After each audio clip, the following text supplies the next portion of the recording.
Hello,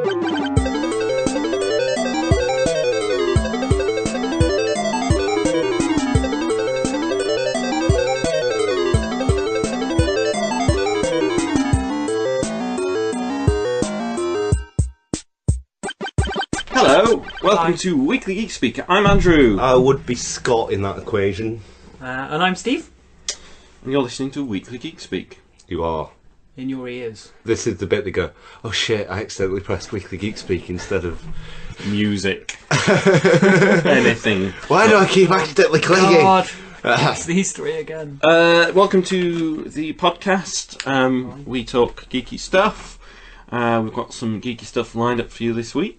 You can find us on Spreaker, iTunes, Podcast Land, and Stitcher. That's the one. We're also on YouTube. We have a YouTube channel. Scott and Dan play all kinds of great games on there for you to enjoy. Do check them out on YouTube. And also we're on Twitter. Give us a follow at Weekly Geek Speak and Facebook Weekly Geek Speak. And email us at weeklygeekspeak@gmail.com. Please do. I thought I'd do as I usually do in the second every other week. We have recommended coming the first week. I'm going to do my 3-word reviews. Cool beans. I like this new. This new. What has Andrew been watching? It needs a jingle. Steve, get a jingle. What has Andrew been watching? What's Andrew been watching this week? Let's hear his 3-word reviews. He's a massive geek. It's not a sitcom. I wanted a quicker jingle. What has Andrew been watching? That was just a William Shatner impression. I don't know. This will evolve. We'll work on it. But what has Andrew been watching? What has he been watching? Definitely what we want to know. First film I watched since we last recorded was The Running Man. Cheesy old fun. I love Running Man. I then watched Homeward Bound with Michael J. Fox as the dog. Yeah.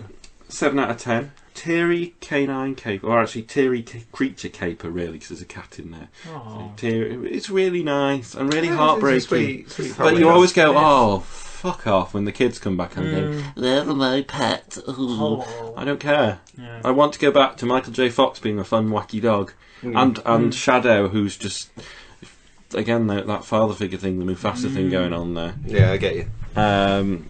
It's great. I think it's Sally Fields who's the cat. I think so, actually. I'll have to. Someone can correct me. I think it's a real lost 90s classic that should be said in the breath with some other stuff, but I really enjoy it. I don't know why. I don't normally like animal. I think it's when they animate the lips. The animals should either not speak or just be animals having fun. Give them peanut butter and let them. Yeah. I'll put elastic bands on their teeth. They don't even do that in this. It's just like they telekinetically speaking or something. Like in Look Who's Talking. That's a classic. What a film. Almost. Do you prefer that or Look Who's Talking too? Not Look Who's Talking now, surely. I don't know. I've not seen either for years. I don't know. Maybe we could watch them as a trilogy one weekend. Can we? Look Who's Not Talking, me. And this is my bit. Sorry, Andrew. We tried to talk. Almost a recommend. It was very good. Really enjoyed it. And that was Captain Phillips, 8 out of 10. Oh, okay. Intense thanks performance. Okay. Better than Captain America? The first one, yeah. Better than Sky Captain and the Edge of Tomorrow or Better whatever it is? than Captain Pugwash. Oh, I always enjoy Captain Pugwash. Yeah, but I think he's up there. No, it was very good. I think it's a brilliant modern day pirates. It's interesting. And was it swashbuckling? It was, yeah. Was Johnny Depp in it? It was, yeah. He jumped aboard and was running around. No, but there's the great things in the film, like when Tom Hanks first meets the pirates. That first scene is the first time they actually met each other, and it was really intense when they did it. And it was the first ever acting gig by the guys who play the pirates, Somalian people who came, and they were really good, and it was terrifying. And it's not too hoorah America either, but what really makes it is Tom Hanks' performance in there. I always fancied it. It always looked quite an intense drama to be watched. I'll probably get around to it one day. Jack and Jill, 1 out of 10. My own fault. Okay. You could have changed it. You could have changed. It was. Andrew jerkily went, "Shall we watch it?" And Steve leapt at the chance. Yes! My 3-word review was okay. I lolled. Yeah, that's why you get 6 out of 10. Straight after Jack and Jill. Rumpelstiltskin. Rumpelstiltskin. 5 out of 10. Just say Rumpelstiltskin. Yeah, what? Yeah. She, like, literally, as soon as the first encounter happens, you're like, oh, it's Rumpelstiltskin. His weaknesses include his name. And then every time she encountered him, it just never comes up. Yeah. No. The first thing he says to her is, give me your baby, I'll say my fucking name. Yeah. Yeah. Tales from the Dark Side I watched, which is its own film. It isn't Firestarter. Yeah. Tales from the Dark Okay. Side. 6 out of 10, and I put twat, cat, bat. There's got to be a better way to Is it a Dr. Seuss movie? That's really the first one is about a twat who gets a mummy. Actually, that one he's not the twat. It's Christian Slater's buddy in that film. Who's a bit of a twat, but Christian Slater's in that one. Julianne Moore, wow. funny face guy, Hall of Gerard. Fame. Why is his name gone? Stu Buscemi. Buscemi. All in there. The first film, Julianne Moore's What's it first called? film. Tales from the Dark Side. Oh wow. Can't it just be called Dark Tales? With only. The second one's about a cat which kills people, right, crawls okay. down people's throats, and the third one's Oh. a great one about gargoyles, so I put that. Wow, big okay. ones. So the Gargoyles, the animated show. I'm sure we Yeah. say this every Yeah, yeah. 50 episodes. Every 50 episodes it deserves to be remembered Yeah. as the show it was. It was awesome. I watched Galaxy Quest, which also could have been very easily put in an 8 out of 10. Loving accurate parody, I put. Oh. Oh, I have a lot of time for Galaxy Quest. Willy Wonky at Sparky Wright said, cheers lads, you also inspired me to watch Galaxy Quest again this weekend by Grabthar's Hammer 8.1325. And yeah, it out was of actually 10. talking with Accurate Sparky. score. Yeah. No, there or thereabouts, I agree. But Sparky, actually, we had a quick chat about Galaxy Quest because he listened to us, and then it inspired me to watch it, so it went full circle. Well, look, that's what the community should be. Circle of Geek. I then watched Berserk, The Egg of the King, which is a 6 out of 10 medieval anime androgyny. Because the things lead, I look for. the leader of this, What did I- I couldn't, like sometimes anime characters are a bit androgynous, but the guy who ran this band, it's like a kind of medieval anime does medievalness. It's quite cool. There's some great scenes and not much to the story. I think it's one of a series. Yeah, the lead guy I thought was a woman for ages. Oh, Really awkward. God Bless America. great film. 8 out of It's 10. me. Love it. Heartwarmingly fucked up. Spot on. What is it? Yeah, absolutely spot It's on. about a guy who lives by himself. He's divorced. He has horrible neighbours. He hates America's TV, so like X Factor, kind of all that stuff that they watch. And it's kind of his We world. watch that as well, in fairness. His kind of world goes to shit. Yeah. And he The then American dream has failed him. and he kind of goes, right, I'm going to take revenge on the world. So he goes out with a gun to exact revenge. Well, initially he just wants to do one crime and get away with it, but then he meets this 16-year-old girl who's like, you could do something great with this, and they go off on this kind of road trip of murder. It's kind of, It's darkly funny. it is funny, Really? and Is it like makes an you. American Beauty-esque Bonnie and Clyde. It is. It's that's pretty much spot on. Like Natural Born Killers mixed in there as well. Yeah. It's a really good watch. Really interesting. Makes you think about your morals and your sidings. The girl, to knock it down from a 9, the girl gets a bit annoying. She's a bit whiny, but overall it's a great film, really interesting. And anyone who knows my hate of cinema audiences, there's a great scene in that film There is. about cinema audiences, and they Yes. should play that fucking scene before every fucking film. That would be incredible. The Deadly Spawn, which I recommended when Phalluses attack, we talked about that. You gave me some better Yeah. ones. What would have been my decommend after Jack and Jill I watched next was Hick, starring Chloe Moretz and Eddie I've seen Redmayne. that go past. An engaging average drama. Yeah, it looked drama-y. I should engage with these characters, It's about a girl, Chloe Moretz, she's 13, she runs away from home. She hitches a ride with Eddie Redmayne, who does a very good job in here with an American accent, actually. And then... Is Julianne Moore the mum? No. No, Who's she's not in it. Who's the mum? Juliette Lewis. There's the girl. Juliette Lewis. She's in there. But I didn't like any of the characters. I didn't connect with them. I was just sat there. It was rubbish. And finally, I watched My Neighbor Totoro, one of my top 10 films, and I just put I Love Japan. Is it your favourite Ghibli? It's 2 up there. It's Princess Mononoke and that head to head. But yeah, that was what Andrew was listening, That's cool. watching, playing. For Andrew watching. Andrew was doing stuff. the TV was on. Can I add to the end of that? Do yours. Because I watched The Houses October Built and thoroughly enjoyed it. It was a really strong 7, and I can see it was really well done found footage. I bought into it. It was great. Interspersing the tour of the haunted houses and the general stuff that goes on in America was great with the real life interviews. But the end Trailed off. just no. There's so many. I knew where I wanted it to go, and it's like I was buying into it right until the. No. Just no. Creepy, jumpy, scary, Fun, edge of your seat, well done, likeable characters, and just clever. But just missed out on the 8 because A month is kind of a concept, isn't it? And concepts don't traditionally build things, do they? you've spoiled the So ending. how does October build something? You've just ruined the ending.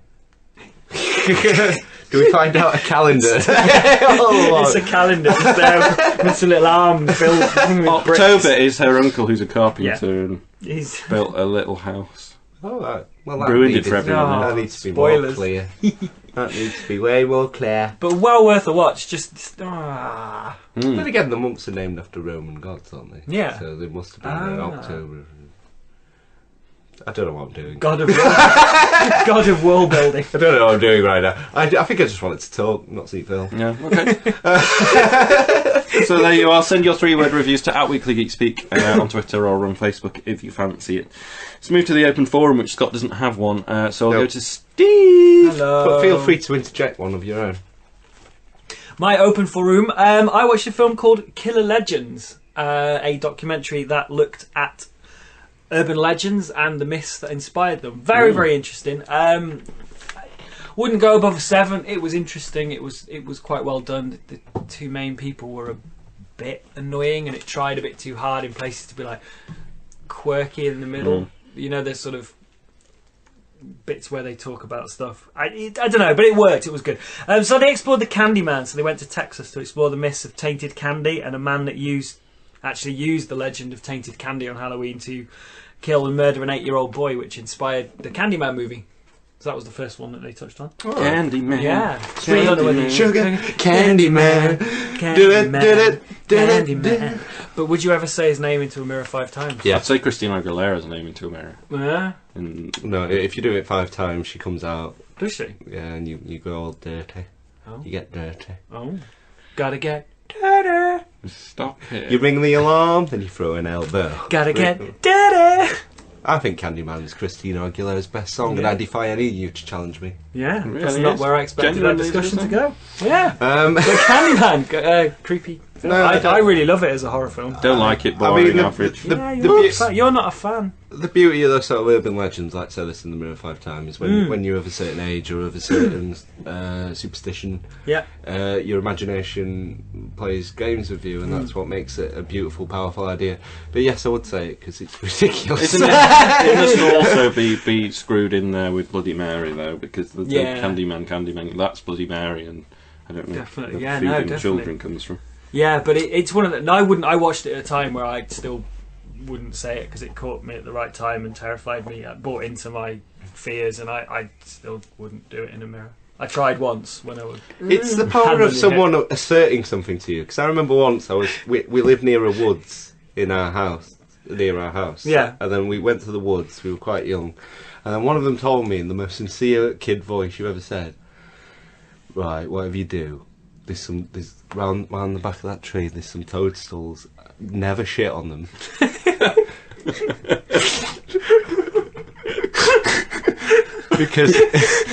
because a troll will get you. You just shit on my mushrooms, young man. And then we had this kid who were like, you know, who were one of those. Who were like, fuck off. I'm going around there now. Had a shit. And me and my friend just went, do what? And to this day, I'm not sure if I ran away from the milk having a public shit or the fact a troll could appear. Oh my god. See, immediately. Or if it was just funny to leave him having a shit. Just sitting on his own behind a bush. Why? Like, You were 24 years old. Why are you here? Trying to see if a troll comes out. the thing I don't get about all of that is he's taking a shit in the woods. He's got no fucking toilet paper. No. He's going to get the nickname maybe Stinky the troll Barry if he does that. troll Stinky brings him Barry. in. Maybe the troll's just trying to be friendly. Excuse me, you're caught out in the woods. Do you want to use my got bathroom? some toilet paper? Do you want to get troll this coming? It's funny when you're of an get that age. for you? Yeah, come on, I'll help. But everyone just goes, oh, it's a fucking troll! But when you're that age, you're 95% sure that's bollocks. Yeah. There's that weird what if that was real? Yeah. How would I deal with a troll? That's the best legend ever. In fact, I want James's pitch. Me and you stood there while Scott's just swatting. I did not do it! That's the Star Wars. No! Right. With the troll going, who's this guy? If that happens, I resign. First of all, it wasn't me. It wasn't me. I ran. Wouldn't you worry about getting, mushroom poisoning up your arse? I didn't do it! Yes, if I was that person, I would worry about my friend's got a rash. My friend's one of those, isn't it? Yeah, well, yeah. I was all alone, You were and I had a shit on a toadstool. That's what you want to hear? Is that what you want, people? That's the story. I just told people. You're a troll baiting exhibitionist. Yeah, That's all. that's all I am. Is this why you haven't watched Troll Hunter yet? Too many memories. Too many memories of me shitting All right, in the woods. To me, that's just ludicrous as going to a haunted house with a tape recorder and trying to get ghosts to have a chat with you. I think we should do our own version of these ghost programs where we go and shit on toadstools and see if we can find a troll. Can we, for our Halloween podcast this year? Go to Norway and Right, we've all made it. We're in Norway. We do some vox pops with Norwegians going, have you heard about these trolls that appear when you shit? I'd do it. Guys, I would do it, but I'm really constipated, so I'm not going to do it. Oh. Bullshit. Oh, God. I'll give him the laxatives. It brings new meaning. We just put in the stool into the stool, aren't we? I love Open Forum. The beauty of it is you've got no fucking idea where it's going to go. I always thought I told you this story, but No, Honestly, you've never told That's me that. amazing. trolls have come up before. I wonder why I've just not mentioned No. it. Probably because you twist On the it dark to make recesses out of your eye mind. chat. Well, you're the one who keeps bringing up that you Yeah. did it now. I know. So, Oh, God. Dear me. Oh, dear. See where this one takes did us. you wipe your ass afterwards? Did I? Yeah. I ran home. The story What, is... with the shit still. I wish I could remember his name. He wasn't even a proper friend. He was like an acquaintance of the other Oh, he's friend. an equator. Oh. She was called Lauren, and I can't remember what he was called. But we ran. Oh, did we run? Boy, did we run. See, Scott, run. Run, Scott, run. Trolls might come. See, Up your Scott. butt. where poo comes then. Anyway. No, so that's not where I expected that to go. The second one, they explored the myth of the babysitter who learns the twisted calls are coming from upstairs in the house, which has been inspired many, many films. I used to do that. One missed call, What? did you? One missed call, Scream. Yeah. And apparently there was a babysitter in the 1950s that was killed, and that happened. That's inspired a lot of films. Once just hanging around. I can't do this. I was just hanging around with my friends, and the rumour was like, if you called someone, I did a shit on the phone. What A happened? troll would come into the person's house. Out the phone. But I couldn't do it, so I got Scott to do a poo on the phone instead. on this point, though, I used to have. Do you remember when Scream? I bought a. Are we still laughing about trolls? I can't breathe. I was only 20. When I was younger, Turned into Muttley. I bought a voice modulator from Scream, so you could do the. Yeah, Do you like Oh, yeah. Scream? Yes. And then we decided we'd ring our mate up, and I'd do it on the phone because we're very, united. And then there were a different mode that I'd only just discovered as I rung. So as his mum picked up, it went. Hello! It was like an alien voice. So we were like, it's my viewing.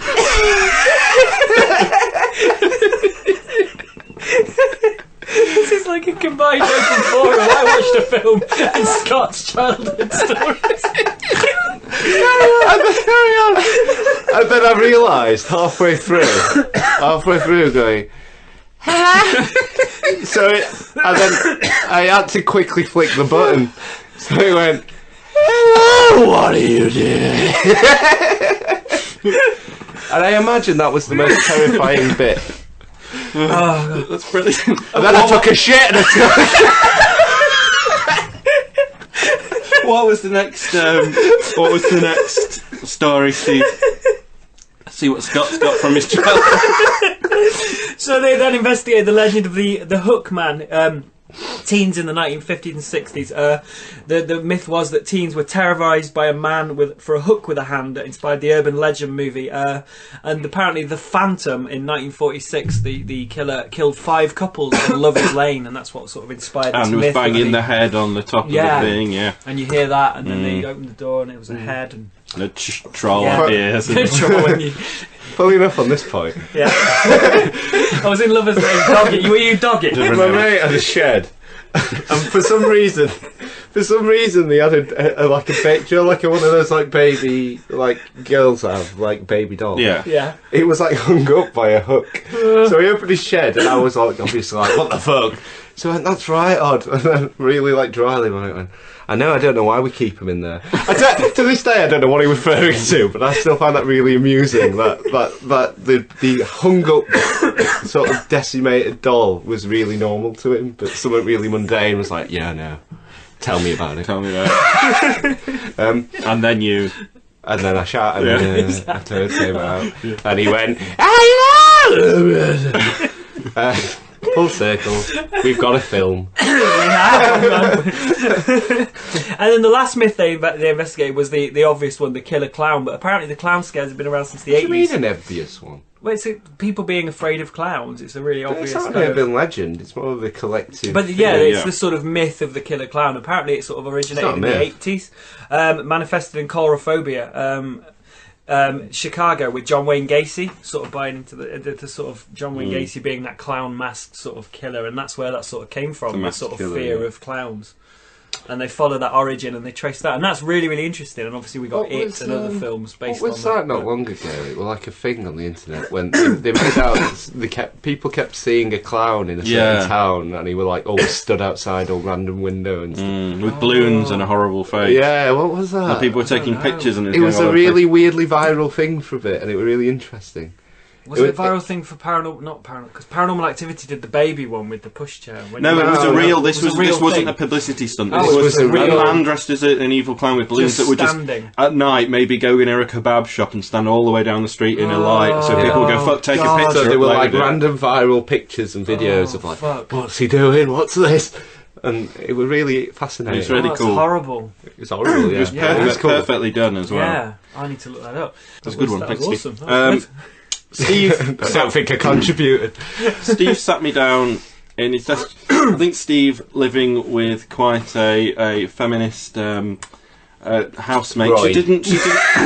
she didn't quite enjoy Space Dandy, No, so you asked me to watch Space. Why didn't you like Space Dandy? Didn't buy into the first episode. It was awesome. Well, first 5 minutes. I have to say, Space Dandy is on Netflix if you want to check it out. It's on the UK Netflix. It's we're not sponsored by Netflix. We should be. I was thinking this. 19 times you mentioned it in the other podcast. But it basically, well, Scott, how would you describe Space Dandy that Steve sat us down to? A pervy space force. Brilliant 3-minute review. Yeah. But the thing that was annoying about it was I thought it was too pervy. It crossed it and did that annoying anime pervy thing that went too far. But a lot of it fascinated me. Oh yeah, it were fascinating. Yeah. We only watched one episode of that, but I quite enjoyed that. And for some reason, anime's been coming back into my life. We caught up with a little bit more Pantene Stocking, which is a filthy Powerpuff Girl. Stocking is really brilliant. Yeah. I like Powerpuff really, Girl. It's really funny. Wait, but I really turned that creepy, didn't I? Really quickly. Yeah. So I love them. But it's Powerpuff Girls with swears and just filth and innuendo. It's really childish, really immature, but really adult as well, Yeah. but funny, genuinely funny. Really, but- structured just like Powerpuff Girls. You get the villain opening. comes along, they destroy it. You know, it's so silly, so funny. Really But the one I really wanted, I've been really glad I've managed to find an anime TV series again that I enjoy, because the Ghost in the Shell standalone complex was about what was keeping me going. Yeah, but you I've mentioned that managed quite to a bit. jump on, and now I watched the first Attack on Titan, and I thought it was a bit shouty, but Yeah. really fantastic concept, and it hooked me. And I'm now 8 episodes in, and I absolutely love this TV show. It's brilliant, and it's terrifying. Basically, it's the story of these people who live in a village, and it was adapted from a manga, anime graphic novel. But they live in this village. They've got these giant walls because outside the village, giants live, and the giants' sole purpose of survival is eating humans. So they live there, and there hasn't been an attack on this city for 100 years by this point. But to start the episode, where a titan bigger than they've ever seen, which has no skin, kicks the door in, and then all these other titans come in and start eating everyone. And our hero, his mum gets eaten, and it's the most horrible, depressing first episode, but it's terrifying. These giants are brilliant. Giants don't get the service they deserve, I think. You hear a lot of stories like the grim tales about giants and things, and you never really see them done properly in movies, because they're a bit high concept, really, aren't they? Really. They're a tall order. But this anime series is fantastic. And I really like how brave it is, where it goes. I love the characters it creates. I love how it takes you through time. And now now they've trained in the army and things. It's really, really cool. I really enjoy it, and I'd like anyone to watch it. The one that I didn't think I'd get into, and I watched as a laugh, was Princess Jellyfish. Right. Oh, okay. Now, get this for a concept. It's a story of, I think it's 5 otaku girls who are nerdy girls who live in Japan. One loves trains, one loves collecting action figures, one loves jellyfish. You know, they're all nerdy, shy girls who they just live in their little house, sorority house, if you like, study and just they live the battle against the stylish, which is what they call fancy looking girls, you know, girly girls. And Tokyo's got a huge culture of fashion, and they're very shy, and they call this the stylish. Anyway, one day this girl is going to the shop, coming back from the shop late at night, and she noticed that a jellyfish is in a pet shop with another jellyfish, which means that jellyfish is going to die, but she can't go in and tell the shop attendant this because he's a stylish man. And she's really shy. So what happens is this girl appears, who's a stylish herself, and she saves the jellyfish with her, but she can't let her into the sorority house because she's a stylish. Oh my god, what's going to happen? It also turns out, big twist, that this girl is not a girl, he's a cross-dressing guy.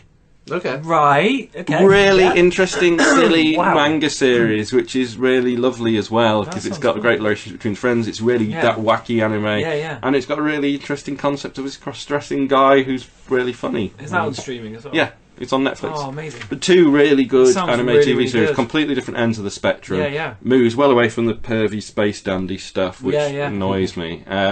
Frankly, although I like panty and stockings, that's double standard. Panty and But yeah, stockings. I'd say Panty Stocking, Princess Jellyfish, and definitely Attack on Titan. I think you'd like that, Scott. And another thing I thought about you when I watched it is one of the battles lasts 9 episodes, which has felt very Dragon Ball Z to me. Which is coming back for a new series. I'm so excited. Yeah? So excited. No, I've never seen it. It's one of those things where you'll get it and you'll watch it or you won't. Right. You know what I mean? I've seen the poor excuse of a movie that I watched on the plane. Oh, that's and fucking. That's terrible. That's my only exposure to That's it. absolutely. And countless T-shirts with the characters on. No, That's my no. Okay. It's like seeing a man in a robe being called Batman. Right. And someone telling you that's. Is it a Batman. series you can kind of jump into, or do you have to watch episode 1 and know where you're going? Or Sure, you can jump in. all right, and just see what you think. It's all like larger than life, alien plots and massive fights. It's all about. It's all about power and energy and transformations and. Oh, we played that game you brought round one time. We played the computer game. Put a It guy- made no sense. There put were a so guy many free. buttons and things, and what am I doing? Oh, Yeah. I pulled a move off. And Okay. my mates lent me Gurren Lagann. I don't know, I'm not that... I think it's on Netflix actually, the first season at least. He's lent me 3 seasons of it. It's something to do with robots. He's convinced I'm going to love it based on my love for Dragon Ball Z. So maybe I'll have an anime section. Do watch Attack. You've watched a few, haven't you? I've watched Attack on Titan. I've watched 5. Yeah, and again, like you said, the first episode, I went, I can't not watch another one. That was the most depressing. What the fuck is actually happening? This is just there's none of this slow story build up. It's just like la la la. What? It's over the top. It's insane, and I again, it's time. There's so many things I need to watch. So I just got a good start. Really good start. Really enjoyed it, and it's something that's on my list of when I have time, I will sit down. And also the thing that excited me a lot. Check it out online. There is a trailer for a live action one, and oh my god, does it do justice to it? It looks incredible. Because you hear live action, having seen it, and you think giants with no skin and think, what? But oh my goodness, they've done an amazing job. Yeah. It reminds me a lot of the Battle Royale graphic novel in terms of there's a lot of characters and you like those characters and they all have their own traits, and then it just anyone can go, and it breaks your heart. Yeah, much like The Walking Dead in that sense that you don't know where it's going to go and it's great. It's really, I got hooked. Yeah. I watched about 5 episodes back to back. The giants are non-stop. There's no little lull for story. It's just actually, I disagree. I think it's got a really good story. There is a lull. Oh yeah, but there's no sort of quiet bits. Once you're in the battles now, but it develops it well and it explores the characters. It doesn't just go which lots of anime does, like battle, funny background, slow mo jump through the air. It's none of that. It's a really well done program. I know you said the bit about the army. I got to the bit I think I'm a couple of episodes before because I'm where they're just talking about the army and going, we should do something about this. Not spoilers, but yeah. I think you've only got 2 episodes in from the sound of it. Have I? Because they train in the army by 3, 4, and 5. Maybe I have. See, I'm an expert on it already. He knows. No. Anyway, let us know what anime you're listening to, reading or watching. I'm not working for me today. Whatever you're digesting. Yeah, let us know. We'd love to hear from you. Let us know your troll adventures or any toadstool adventures or any shitting adventures. Yeah. But they have to specifically be one of those. If you hit the hat trick, you win a prize. No, I'd love to genuinely hear any stupid, like urban legends or stupid things you did as kids, just like Scott's adventure. There was at the time, there was a weird rumour in our area that like there was this red van, and if you saw this red van, you were fucked. Like this red van only came out. You were literally. Because you'd be abducted, you'd be killed. You see this red man, you better do one. And then it was just something like this came out casually all the time, this weird urban myth. And then one day we were walking home from school, and this red van casually went past. And then I don't even think I realised what had happened. And then I looked and then my mate was like halfway up the road. So I don't know, it was just this weird fuck. And then to this day I was like, it took me like 5 minutes to go, what's happening? Yeah. Told you were hauled into that and did a shit. That's how you escape.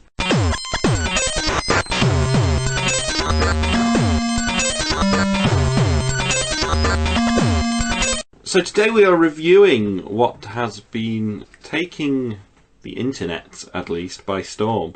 Mad Max Fury Road. We're keeping our eye on this over the past few trailer trashes in the latter half of last year. We even watched the first Mad Max to varying degrees of opinion last year as well. Or was it earlier this year? I think it was. I keep forgetting we're halfway through the year. When was it? I think it was this year. It was this year, I'm pretty sure. Was it? Yeah. Or maybe it was... This year seems like it's only days old. It's weird. It's really bizarre. Yeah, it was this year. All these plans. Anyway, yes, Mad Max Fury Road. I believe 2 of the 3 parties here have seen it. Have you seen it yet? I thought you meant Pitch Perfect 2. I got excited. No, I've not seen that either. I got excited. I haven't seen either of them. I thought I could parlay this into a Pitch Perfect 2 review. Did you manage to see Pitch Perfect 2? I saw Pitch Perfect 2. Oh, how was it? It's not as good as the first. Enjoyable. Yeah. If you like the first, you get more of that, don't you? Okay, that makes me happy because I know we both mutually liked the first one, but the things that I've read were like it doesn't channel anything the first one does, and it just tries too hard and it's crap. So that makes me happy. It looks very much to me like how Magic Mike XXL will be to Magic Mike. It's just like, here's the return to what you like. Some men dancing around in their pants and things. Yeah, well, it's not as good, and it is a cynical sequel, but it's enjoyable. Is the music as good? That's the main thing, because I like the music in the first one. So, Okay, it's fine. we're not going to refuse overly.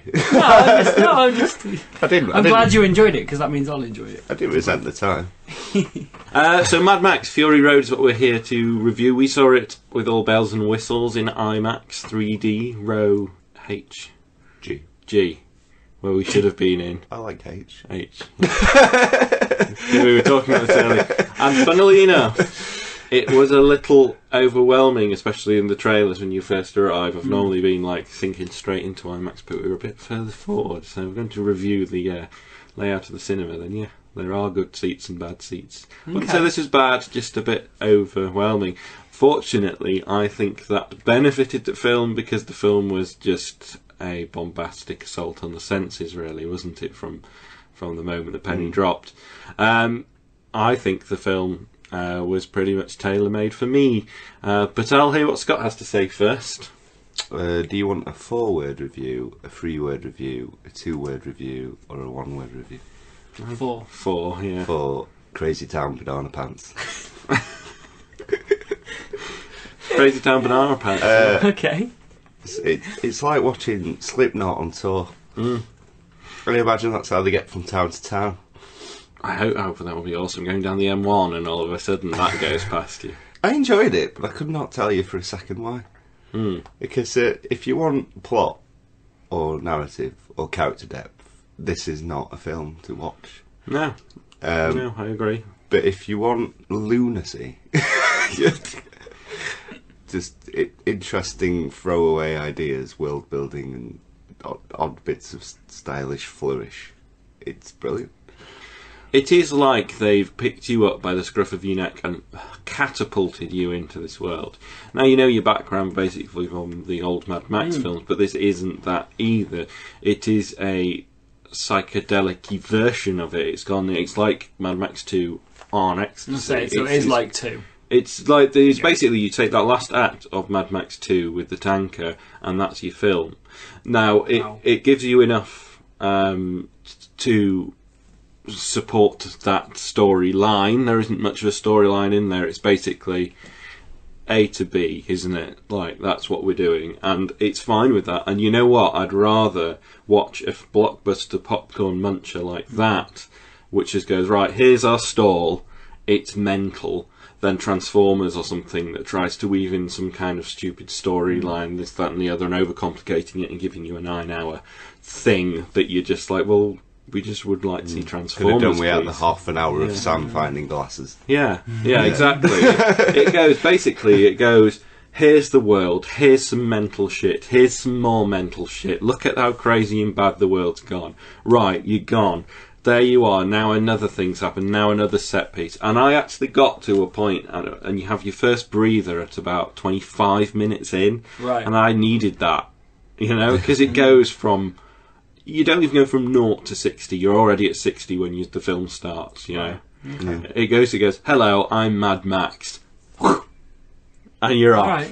Right. But it works. It really works for me, because I think it is almost like you picked up a director from the 70s, missed out the next 40 years, and plopped him down now and said, right, here's your budget, here's your potential, there it is. And he's like, yeah, go, Because if you look at Vanishing Point, if you look at all these films from the 70s, that kind of exploitation film, it is that on a big Hollywood budget, without being, oh, we're doing an exploitation film. You can say, George Miller, this is his heart and soul and what he loved and what he wanted to do, but his dream was so wacky that you couldn't quite do it. Yeah.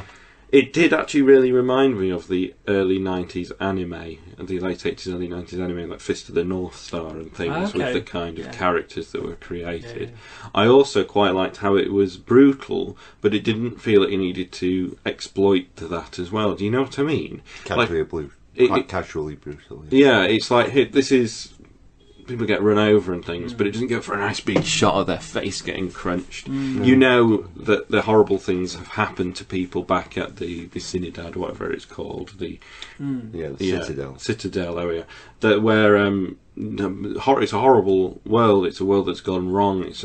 It's almost back to the Stone Age, and horrible things happen, but it doesn't need to give you a half an hour introduction into the horrible world that it is. You get that from what's said and what's seen in this quick flashes from the very characters. You know that there's a problem with the genetics and things because everyone's a bit gammy, aren't they? Gammy. And basically the females, the people who do come out without any genetic defects, the beautiful people, are held in esteem or used for blood in Mad Max's case, this, that and the other. So he does do some interesting ideas, but it lets you think about them. It just goes, this is happening. Yeah, it doesn't hold your hand with any of that. No. It just gives you little hints and suggestions to fill out the world at your leisure, which is good, actually. I really like that. So George, obviously it's him revisiting the Mad Max universe. How does Tom Hardy sort of, is the character same as sort of the one Mel Gibson played? Has he kept it this quiet, mysterious, brooding, sort of not much dialogue, or has that changed because it's sort of modern day? This is Tom Hardy. He needs his dialogue and his screen time, or has it kept that sort of character? He definitely feels like he's honing that Mad Max from the later films, at least. He's kind of the most reluctant hero in the world. In fact, I would say the film is actually more Charlize Theron's than his. Right. He's just a guy, as he always has been from later on in the Mad Max films, as a guy who just seems to get caught up in these things and is trying to do the best for himself. But he has got his heart in the right place at the end of the day, and that's why he does stick around. And, you know, but he's done all. It's exactly the same things that happened in both Thunderdome and Mad Max 2, that he decides to sod off and then goes, actually, wait a minute. You know what I mean? It's these people do need my help. But it's very reluctant, and I think he does a good job, Tom Hardy. But really, the person you want to speak about is Charlize Theron. Okay. Yeah. Well, it's tough, isn't it? Because they don't give him much to like sink his teeth into, acting wise or anything. So he's quiet for half the film, running around like Mr. Bean. And then when he does talk, it's always like sounds like really forced, one word, not used to talking to people. So you just have to infer and colour a lot in. But all those things Andrew said, yeah. The thing that they often do with reboots or quasi-reboots, as in this case it seems to be, is they want to do the whole story again. Much like everything we've said at the start with the world introducing, we know Max has got some issues. Even if you'd never seen the first Mad Max film and seen what happened with his character. Mad Max, I think you have to assume. But they explain his in the first opening bit, he says, I get haunted by the flashbacks of the people I should have saved. And that's why he's reluctant to help people, because of this. And that's it, all you need to know. And he is visually plagued by the people who have died because of it. But he's kind of it's quite similar in terms of The Walking Dead in that sense, isn't it? The people obviously he's lost tons of people along the way. And that was well done as well. And again, not over-egged. We didn't need flashbacks of babies getting run over, do we? It just no, they did heavy sell that near the beginning a bit, and then they calmed down after a while, because they were like every other moment he was seeing his dead kid, like every other moment. I'm like, I know, get it, yeah. In fact, at this point, just look startled, I'll infer it. Is it right that like all the effects and stunts were practical? There was barely any green screen. It was mainly stunt work done, and in fact, when they first screened the film, I read this on the trivia. A person stood up and said, "How the hell did you do that?" And that person was Robert Rodriguez, who does very similar films, and it was because he wanted to do it that way, and it was dangerous. And Tom Hardy even said, I read an interview, he said he got so angry at George Miller because he was like, how can he see anything that's going on here? Because I can't see 2 inches in front of me because there's sand in my face, there's this going on, there's cars going everywhere, there's noise, there's fire, what's going on? And he got so angry, he's like, you're not directing this, you're just watching a mess. And then actually when he saw the film, he apologised in front of an audience to George Miller and said, sorry, I was an arse, because you've done this and I don't know how. And I think that might be the 70s kind of filmmaking. I think he hasn't done very much, has he? He's done The Witches of Eastwick and then... Babe Pig in the City. Did he? Did he really? Oh, Which, you know, very Gosh. similar to. probably his best film. I think everyone agrees. If you had But- to score it out of 10, What? Mad Max. I was going to say Babe Pig in the City. Babe Pig in the City. Well, both. Well, Babe is an 8. Yeah. Okay. We all know that. All right. Babe Pig in the City. It's a solid 6. I'd go around 5 or 6. Okay. Where you had issues with Mad Max, watching this one, did it even feel anything remotely close Oh, to it it? felt like worlds different. It's still a bit brum porn, obviously, because that's the entire film. But I like the sort of dystopian, nihilistic nature of it, and I think it's meant to be trashy and camp and have a great deal of lunacy to it. So I kind of dug it for what it were.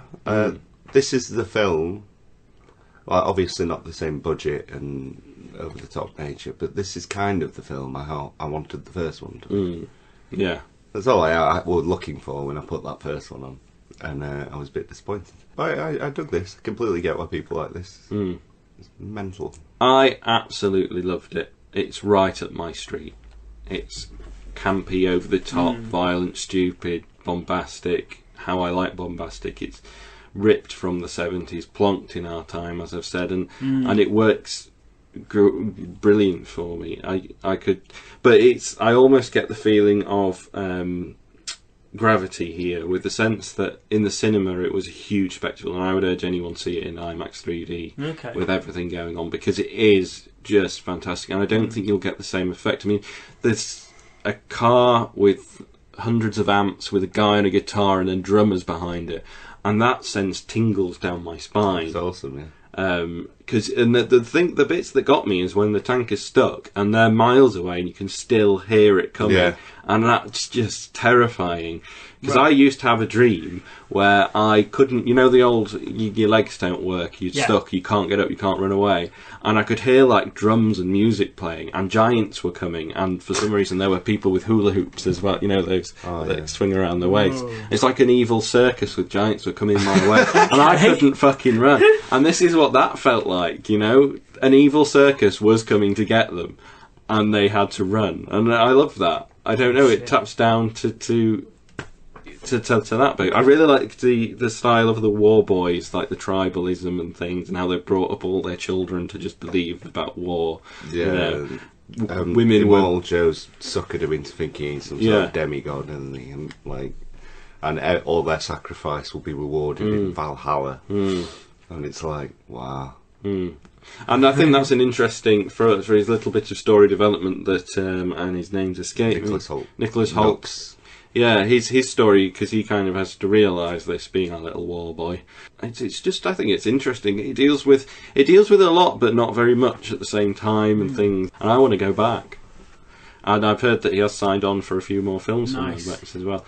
So I would kind of hope that it would be a one-off thing and you would forget about it now. But if there are more, I will be there. You know, and it's definitely the best film I've seen for my tastes this year, and I'd give it a 9. I would give it a 9, but I think that's more because it is just like the very visual much spectacle and the whole. It's a visual spectacle, and the fact that that's the kind of stuff I love anyway. You know, if I like any car porn, it's dirty, mucky car porn, not shiny, Fast and Furious car porn. You know what I mean? Yeah, definitely. Where gasoline's at a premium and coveted by the entire world, rather than just just guzzling, gasoline guzzling nonsense for for family.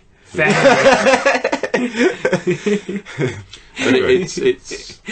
it's just a really good cinema watch, basically. I think.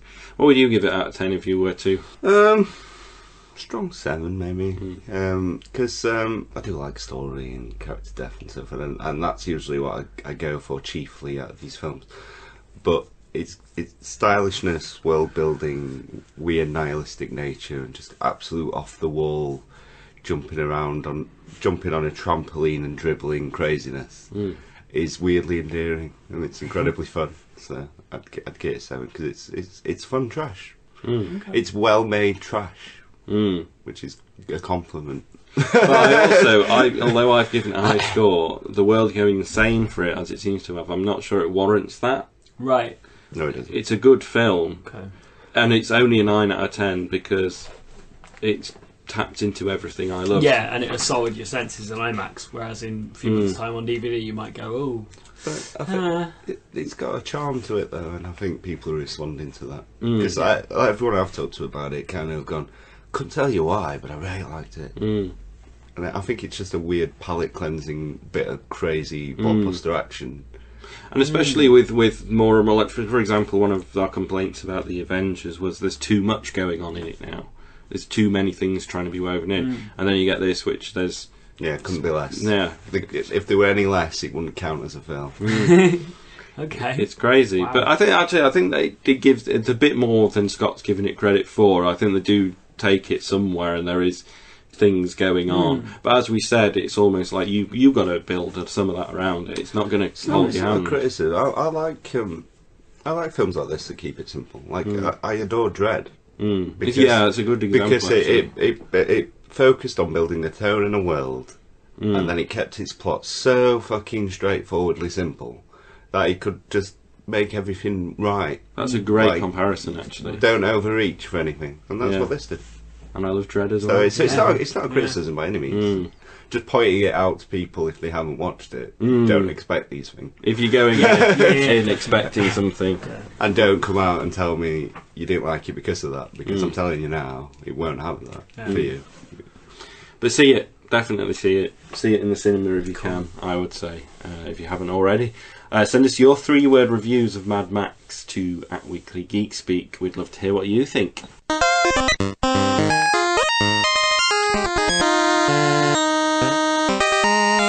IMAX is a different cinema experience. It is. It's more immersive. Yeah. Full of willies. You can't do the popcorn trick. You got to go for something a bit different.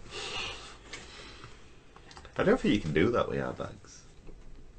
No? Have you tried? I think you need like a bucket though, don't you? Yeah, you need the like whole the sort of American. proper. You could rip a hole in the bottom. But you have to.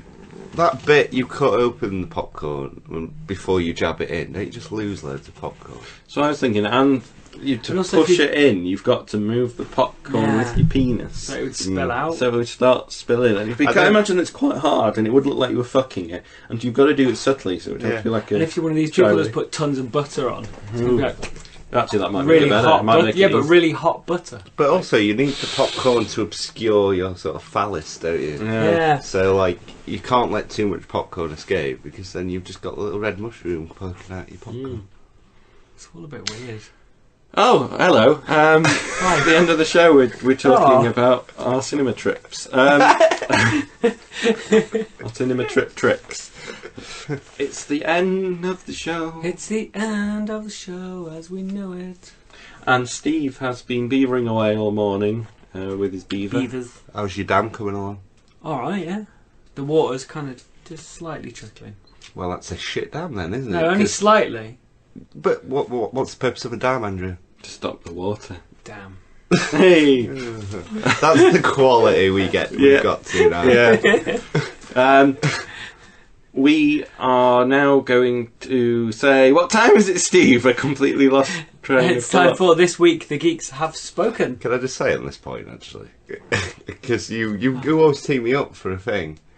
And this time, was it this or the news? I can't remember which. Andrew put in a little jingle, you going, it's my turn. Yeah. And I laughed for about I like 5 that. minutes. I know, I really like that as well. Because I weren't warned, so I just had to stop it and giggle for a little. It was really good. We lost a bit of sound at the start. Something happened, when it drops. Got that they drop out, so I lost the whole thing. So I thought, I've got to make this somehow. So I made it, and I think I might use it from now on. It's my turn. It's my turn. just really amused me. Anyway, what time is it, Steve? It's time for This Week The Geeks Have Spoken. Thank you kindly for all your interactions, tweets, reviews and things. And... Well, you missed that. We missed it, yeah, we missed it. I wanted you to make a noise. I was going to do it differently. But you missed the window and make a noise. I'm mixing it up. Carry on. You should have paused at the appropriate gap, and Well- you would have been treated by a jingle of my own volition. I think This Week the Geeks Have Spoken, to be in theme with the podcast, should have had a Slipknot-esque guitar man playing it in anyway. There you I put my fingers into my ears. It's the only thing that ever stops the Steve.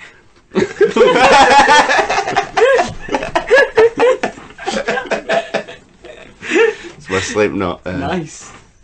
We'll start as we always do with 3-word reviews, and Pete Bushbauer, the king of 3-word reviews at Popular Outcasts, on his quest to watch 365 films before the year is out. Where's he up to? 179. So he watched Escape from LA, Tsunami Surfing sequel, 5 out of 10. I have a guilty pleasure for this one. It isn't as good as Escape from New York. No, it isn't. But it is still a fun return back to that world, and I like that, and I forgive it for its slightly shiny cheesiness. Yeah, shiny cheese that's been left out in the sun.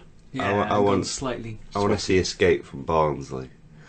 No one escapes from Barnsley. Where someone just drives and it says you are now entering Sheffield, and it's just Kurt Russell going, thank God. In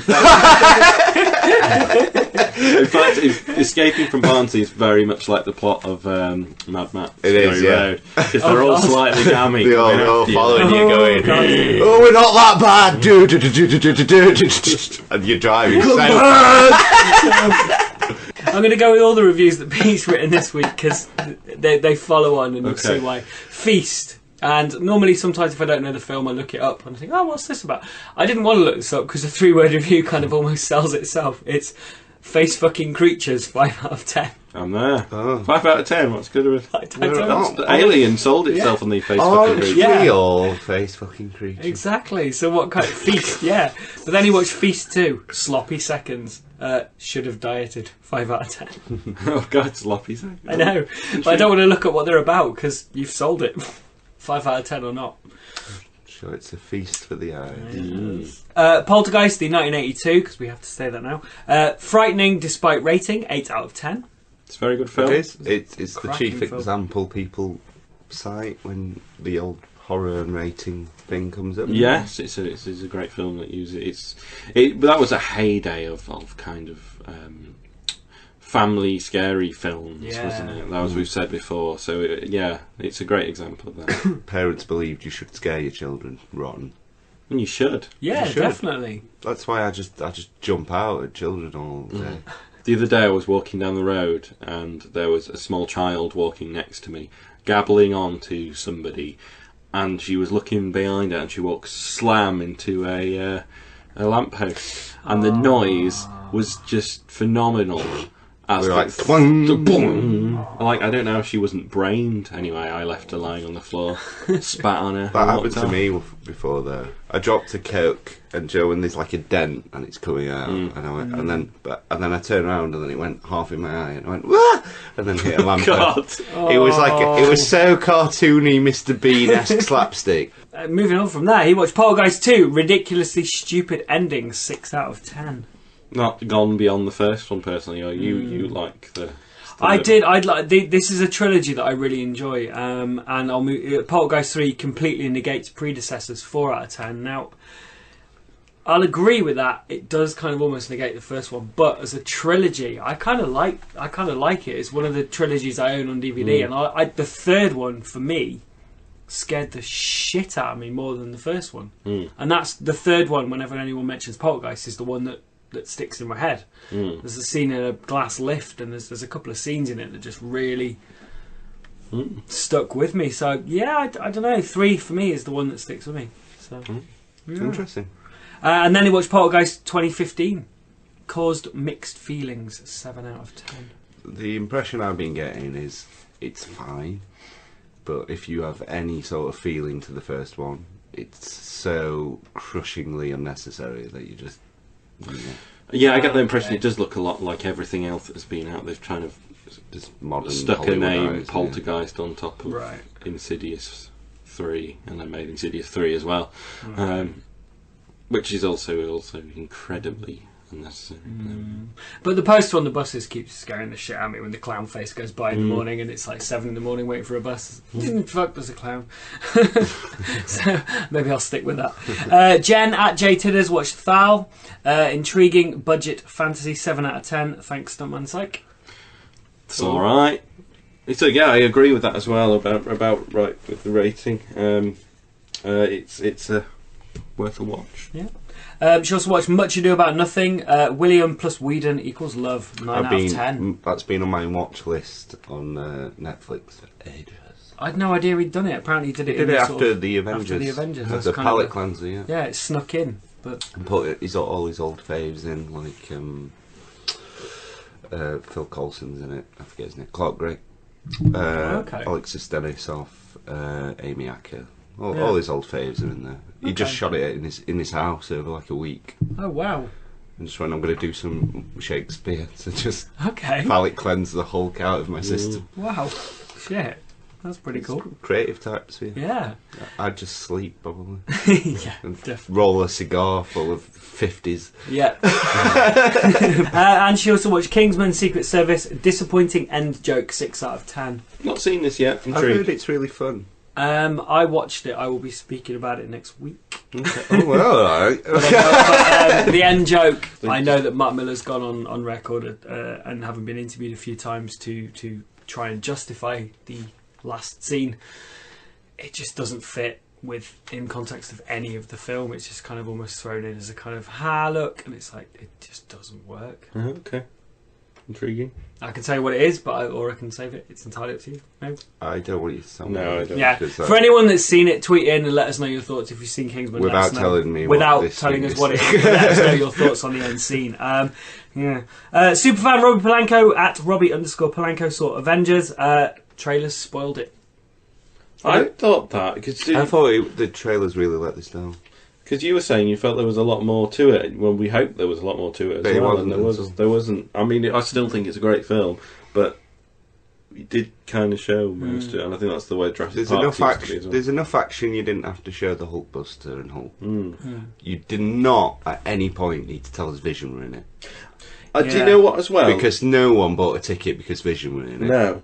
No, exactly. That would have been a brilliant surprise. Yeah, but this is a credit to Mad Max that even though it had a much more basic story, it didn't give much of that away. It just went, look at all this action in the trailers. It showed some grub bits, and you didn't really get any indication of who these people were within the thing. Whereas in a lot of trailers now, even Jurassic Park is that feels like I know what's going to happen. I mean, less is more. I mean, there's better examples, but because when like the Batman Superman seal came out, everyone that's underwhelming. But do you know anything?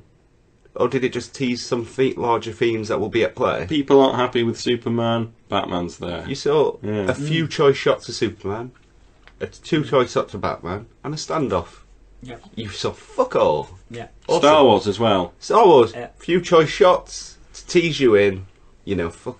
That's how it should be. You don't want to see the film. Yeah. But it's really funny. We say this now, and we see all these trailers, and we think, oh, it's they're giving away the story. And actually, I was going to bring it as one of my open forums.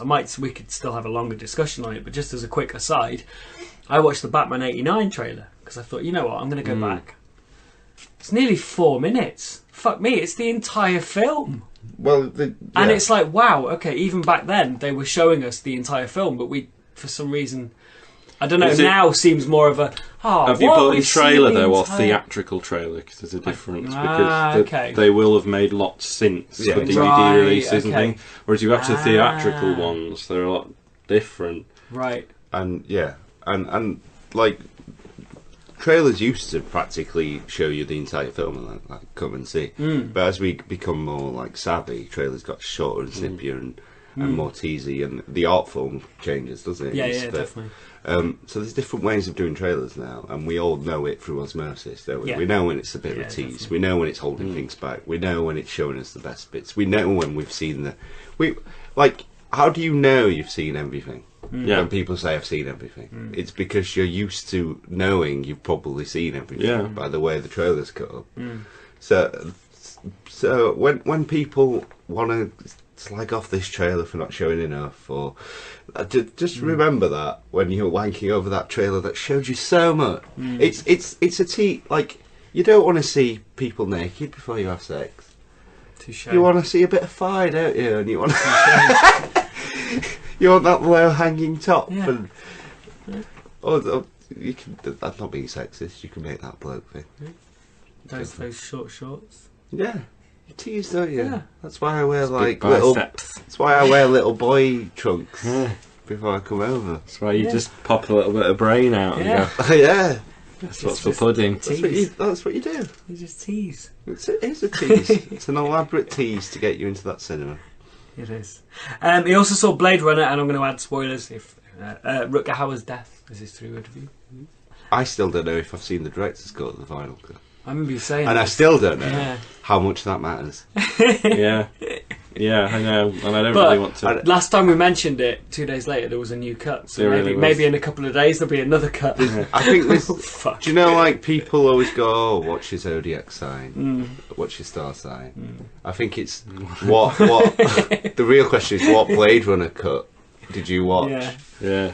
That is how we separate as people now. definitely.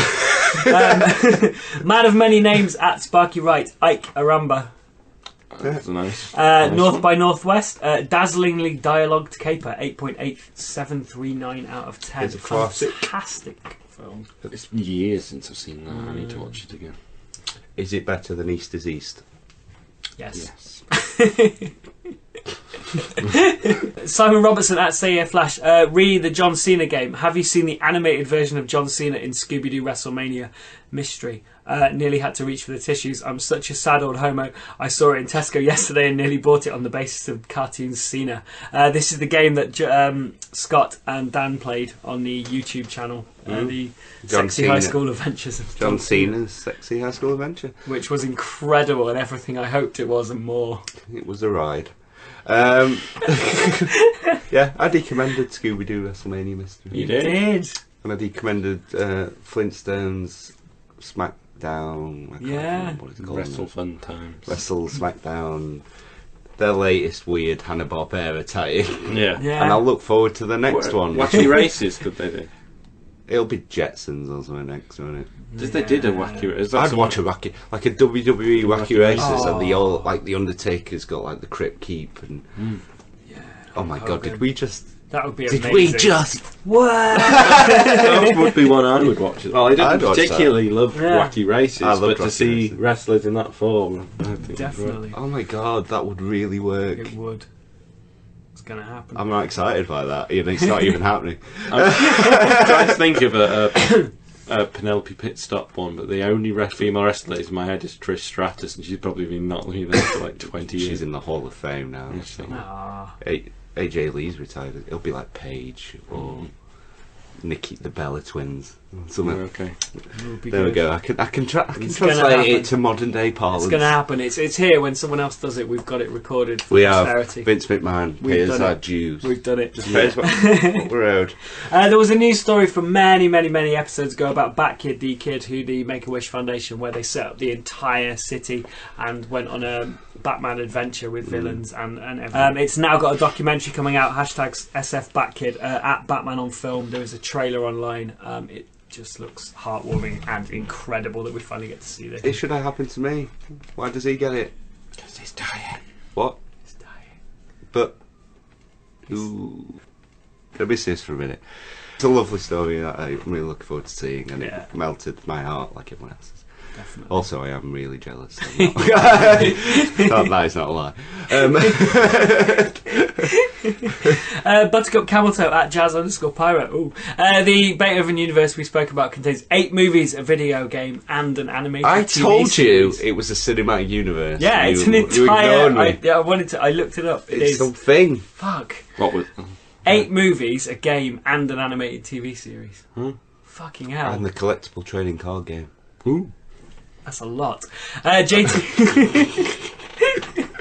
JTW at Artie Fufkin. This seems right up your street. Useless, weird superheroes and villains from the past. And there was a blog, gone-and-forgotten.blogspot.co.uk. There was some really... I didn't scroll through all of them, but Rainbow Man, Peter Porkchops, The Wind, and Red Rain. I don't Sprung know. out. The problem is when I see lists like that is they're not more ridiculous than ones I know like that do exist, like Crazy Quilt. Yes. He's my go-to, The but he's DC amazing. villain. Yeah. Kite Man. Yeah. Do you know what I mean? These exist. Yeah. Unironically, exist. These exist. in a lot of Yeah. incarnations. So And they're all inherently silly when you take them out of context. But you read a crazy quilt story and tell me he's not awesome. I'm there. I hope he's in Suicide Squad as a cameo. We don't know, and he's going to just appear. I have been campaigning for Crazy Quilt in a Batman film for as long as I've had breath. Can you imagine if they announced that? I just want a really dark version of him that he like fucks with people's eyes so they can't see colour, and he's just got a mad quilt cape, and he can just be crazy. Played by Johnny Depp. Yeah, of course, in a hat. Definitely. Sounds like he'd roll. You can live Star Trek Voyager every day. At Fally Baldwin tweeted us a link. The Star Trek studio flat for 70 grand on Rightmove in Hinckley in the UK. It's an awesome Star Trek flat. Which was being sold because he was a paedophile. Ah, Really? I didn't know that. I thanks. just saw a picture. Promoting that, Steve. I just saw the Yeah. okay. No, you didn't know. Oh, shit, And that's okay. why I think Holospy put, I Fuck. hope they cleaned his computer. Oh, is that right? Yeah, Okay. and it's apparently, that's Fuck. his real shame, but Well, he was. Fuck. yeah, Yeah. Okay. it's distincting. Yeah. It's a Oh, shame. so It's they a shame told- because we can't enjoy that as much as we should No. because No. some disgusting perverts made it. you That know? should be like a geeky sort of Yeah. place of worship rather than like, you know, a paedophile death trap. Yeah. Do you want to see? It's I not. can't- It's no longer. Do you want to come in the back of my van, see me puppy? No. Come and look at my Voyager set in my bedroom. Which would get us all, which is what scares I me the know. most. Really? Can you imagine if someone turns up in a van and said to us, do you want to see our fucking Voyager room? I'd be like, shit, we're going, aren't we? JTW, that's fucking relevant to your interests. Kirsty at Emotional Pedant, tweeted us a poster. Emotional pedant. Yeah, Emotional Pedant, at Emotional Pedant.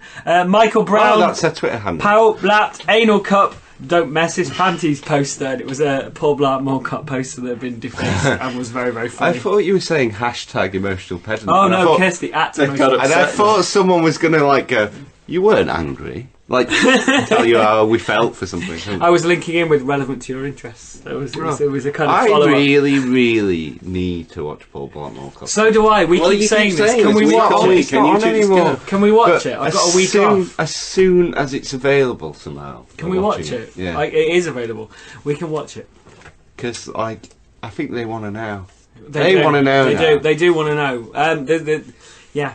The Tank Girl screening on the 2nd of June at the Green Room in Sheffield is happening. If you are in Sheffield or surrounding areas, we are showing Tank Girl at the Green Room on the 2nd of June. Come along, there'll be popcorn, prizes, Batman! Sorry, and such. I'm knocking Yeah. over treasured mascots. You are. Yes, we've delayed that a couple of times. Sorry, We have peeps. indeed. Sorry, eagle-eyed peeps. Yeah, sorry What's about happening? that, but it's going to be more awesome than ever. Banjo the movie at Banjo Movie and at Refuse Liam on Twitter. He's taking the movie to. We interviewed him a while ago. But yeah, he was making Yeah. Banjo, wasn't he? He was making Banjo. We spoke to him a couple of He years ago. Liam worked with Troma for a few years, and then he made a short film called Banjo about a man who sees an imaginary President Nixon. President Nixon, and now he's made it into a full-length film, and it was screened at Cannes. was. So we're going to see it soon. Cannes obviously is a great film festival, but every time someone says Cannes, my brain goes, "My Cannes, my precious antique Cannes," and it's like some weird mental Tourette's where every time someone says Cannes and I giggle. Why? Cannes is not inherently funny. Moving on from that, your favourite movie scene involving cans? One of you tweeted. My Cannes, my precious antique So Hollow Spy, Cannes. at Hollow Spy, I could only think of one default favourite, and I assume that was the one. The picture Was it? of a picture of a man in a suit with a can.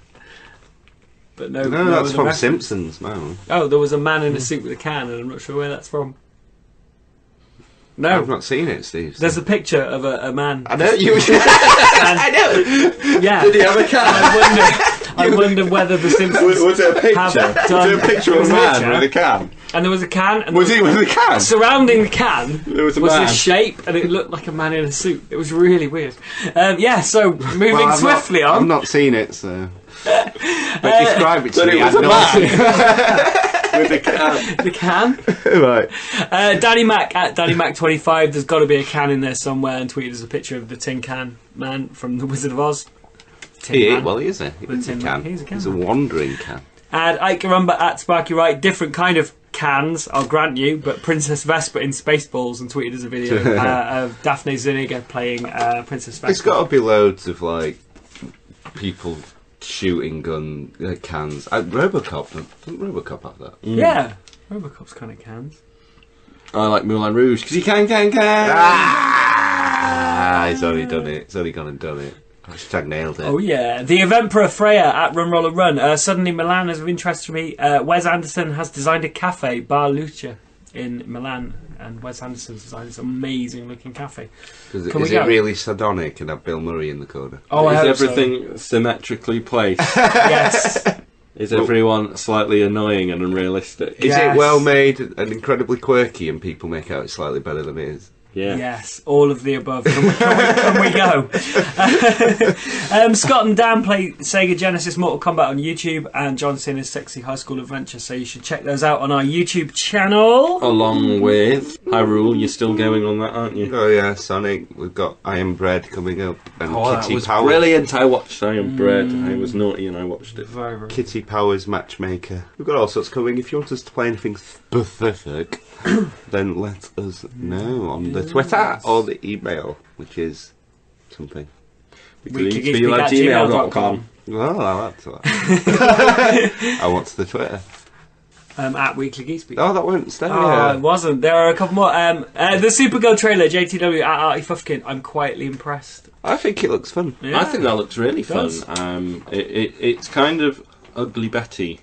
Yeah. Meets superheroes, and it also I thought dealt with the Jen thing where she was like, "Why girl?" And she's like, "Why are you not proud to be a girl? You know, I'm a girl, I'm strong," and things. And that was the thing that I think it wanted to tackle. Is it can be fun and light and things, and it doesn't mean that it has to be girly. I really want to watch it. Yeah, it A does lot look of really people good. weirdly attacked it for being a bit like overly sexist and placated, but I think it looks cool. It's going for that slightly Devil Wears Prada, Ugly Betty sort of comedy.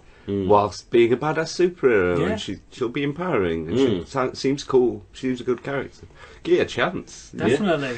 Oh, yeah. I'm going to be watching it. I think it looks good. Yeah, definitely. Spike Yawns at Spike Yawns. Unfortunately, you're repeating the incorrect origin of posh. Who was? Yeah, me. You were. Snopes apparently isn't it? It's not right. Apparently, it's a thing that's tailed off that people believed for years and years and years, but it's not quite right, Why which is is a it then? shame. I can't remember. At Andrew Hunt, Andrew Hunt, there's a Superman piece. I believe there's a blog on Is our there? website you can check out. I like Superman. I want to read that. It's on our website, weeklygeekspeak.com. I'll have to look at that. And finally, what superhero movies are you looking forward to? Dave at Wilbur Jr. 36, Deadpool, Wonder Woman, Guardians 2, TBC, and Captain Marvel. I can't wait for TBC. TBC sounds amazing. It's all to be confirmed. So, but I know I'll be watching it. Do you know what's quite sad? That's a joke. Like, we don't know when it's going to be confirmed. But I know I'm going to watch whatever that is. Yeah. Definitely. How sad's that? Like, I don't even have to give it a title. It's got a man in a suit in it. Warner Brothers and I'm Disney there. can just be like, TBC, Superhero 2018, and I'm like, oh, I'm watching a film in June. Yeah. That's another £7 down before. Well, Scott Inkson at Scotty Magic is looking forward to Batman vs Supes, Deadpool, Suicide Squad, and Civil War. The most, if I had to pick 4 Yeah. out of the... Yeah. But, you know, there's Spider-Man. I'd agree with there's those. Flash. There's, I could have listed them all. Yeah. Except for Doctor Strange. I'm curious about the Inhumans. That's one of the last ones on the thing. Just to see what they do with that. Batman vs Superman. Actually, Suicide Squad is probably my one. And Deadpool. Cool. Weirdly, they've already introduced the Inhumans. Have they? And the Agents of S.H.I.E.L.D., yeah. Oh, Which wow. is really odd, isn't it? That's cool. I suppose sow the seeds early on and it's in people. It's really Wow. cool, but I'm just weirdly surprised seeing as they're doing a film about it. Yeah. I'm surprised they're doing a film about it. Wow. But it's Marvel. They get away with all sorts. Yeah, they can. And we've not had it for a while. This week, the geeks have baked Bex at Arbitrary Genius. Who wants to see the test Ant-Man baking? Lemon and poppy seed muffins as the anthills, lime icing as the grass, and chocolate peanut ant sea. I knew I'd return to baking when I'd had a decent night's sleep. They looked awesome. Can I just say, without any other comment, that's awesome, by the way. It's not about that. The Flash finale happened. and it's the best thing that ever happened. Yeah. Can everyone watch that show, please? Okay. Sure you do. Watch that show. It's I need to start literally watching. the best finale. I do need to watch it. I'm using literally correctly. Okay. I also want to add that, honestly, I know we thank you at the end of every show, but we've got about half an hour of content there, and we haven't even had to do it. Well, Steve's had to write them down, but thank you for providing that. To get so many interactions and comments and tweets, it's lovely, and we appreciate it. So please carry on doing it. Remember, we are there for you. If you want to blog or write for us, please do let us know. If you want to send us a piece to put in this podcast, if you like to record and things, and you've got something to say, send us something. We'll listen to it and we'll add it. If it's brilliant, but if it's rubbish, we won't. Like if you just like rasping down a microphone like and that's what I thought of Tron legacy. I'd want to put that in. I'd put that in actually. Yeah. It's no worse than having me on every week. True. But thank you very much. You can follow us at Weekly Geek Speak, and you can find us on Facebook. Give us a like. Let us know your Mad Max thoughts. If you have ever shat on a toadstool, let us know. And What? Also, yeah, just rate us and review us on iTunes, Spreaker, Stitcher and Podcast. Thank you very much for listening. Every little thing helps. If it's a rating, a subscription, or an interaction, or a comedy moustache, you send us through the post. Do we have an address? Scott's house, 29 Scott Street, Scotland. You have a land. Oh. We only just worked that out.